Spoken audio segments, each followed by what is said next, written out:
Salut à tous, bienvenue sur ma chaîne. Aujourd'hui, je vais vous parler d'un sujet à la fois très intéressant et qui pousse à la réflexion.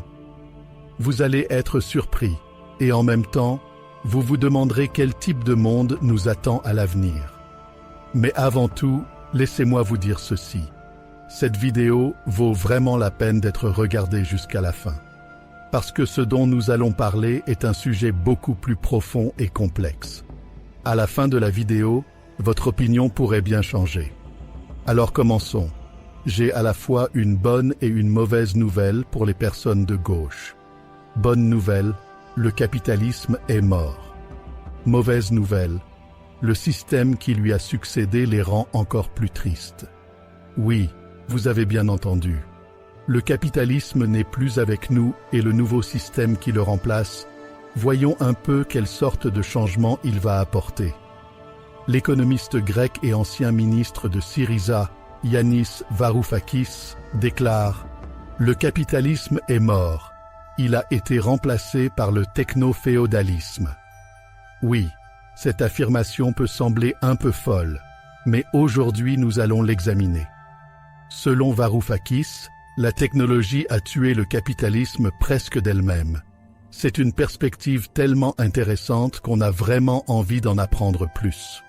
Nous traversons une époque où il faut réfléchir de manière très attentive, et dans cette vidéo, nous allons parler de la façon dont le techno-féodalisme a mis fin au capitalisme.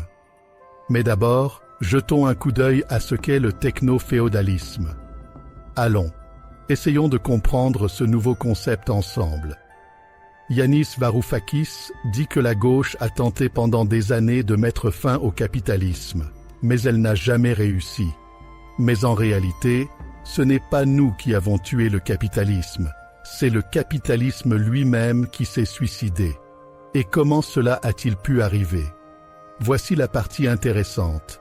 Derrière les avancées technologiques, il y a ce que l'on appelle le capitalisme cloud. Ce capitalisme cloud a infiltré le capitalisme comme un virus et l'a tué. Maintenant, laissez-moi développer un peu ce concept, car il est essentiel de comprendre à quel point ce système est complexe et profond. Quand vous pensez au capitalisme, vous imaginez immédiatement les moyens de production, n'est-ce pas? Les machines, les usines, les travailleurs, mais dans le techno-féodalisme, les choses sont un peu différentes. Dans ce nouveau système, le capital ne se trouve plus dans les usines, il est dans les systèmes cloud. Tout est devenu numérique, et ces plateformes numériques utilisent des algorithmes pour nous contrôler.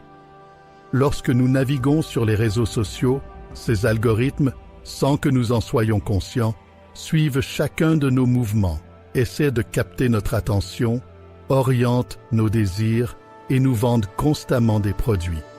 Ces plateformes tirent profit de notre travail gratuit. Quand nous produisons du contenu sur les réseaux sociaux, nous travaillons comme des serfs, mais nous ne recevons rien en retour. Varoufakis compare cela aux serfs dans le système féodal. Nous alimentons les contenus définis par les algorithmes, mais ce que nous obtenons en retour ne profite qu'à eux. Alors, à quoi ressemble ce nouveau système? Allons un peu plus loin. Et si je vous disais que des géants comme Amazon et Apple sont en réalité de nouveaux seigneurs féodaux?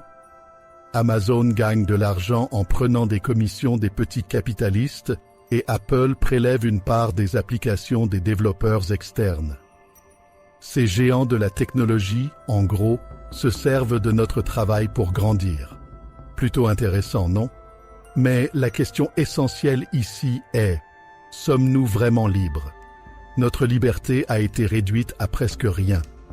Ces géants technologiques ont acquis un pouvoir tellement grand qu'ils peuvent contrôler nos désirs et nos choix. L'un des exemples les plus concrets de ce phénomène est Alexa.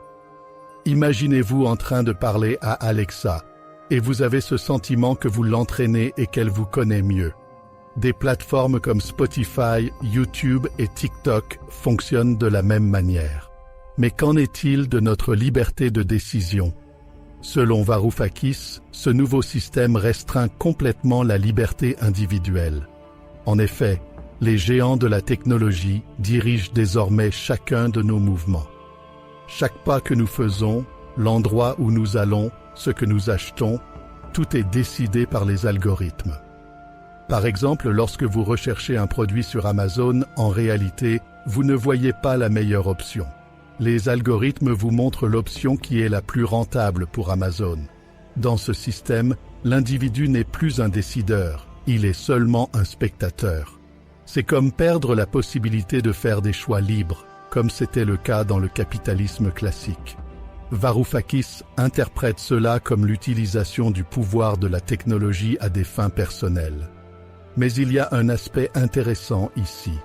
Dans le cycle classique du capitalisme, les profits étaient réinvestis dans l'économie. Mais désormais, ces géants redirigent leurs profits non pas vers la production, mais vers leurs propres intérêts. Amazon et d'autres entreprises technologiques collectent de plus en plus de données en utilisant leur plateforme. Et avec ces données, elles génèrent des profits. Cela a conduit à l'émergence d'un ordre économique fondé sur le pouvoir de gérer les données plus que sur la production. Dans ce système, la valeur des marchés est remplacée par un autre type de pouvoir. Les géants de la technologie croissent grâce aux données des utilisateurs, et ces données créent un marché global. En fait, c'est comme si nous étions des propriétaires de terres numériques. Les vendeurs viennent sur vos terres et y vendent à des acheteurs. Un peu comme créer votre propre marché, non? Mais il y a une différence fondamentale. Sur les marchés traditionnels, l'acheteur et le vendeur décident entre eux. Dans ce système, ce sont les algorithmes qui décident ce qui vous sera montré. Pensez-vous que c'est vraiment la liberté? Dans un monde où tout est déterminé par des algorithmes, pouvons-nous être vraiment libres? Vous ne pouvez pas vous empêcher de vous poser cette question. Varoufakis critique également sévèrement l'impact de ces évolutions sur le système économique. Les profits de ces géants technologiques ne retournent pas dans le cycle économique traditionnel, mais profitent uniquement à une petite élite.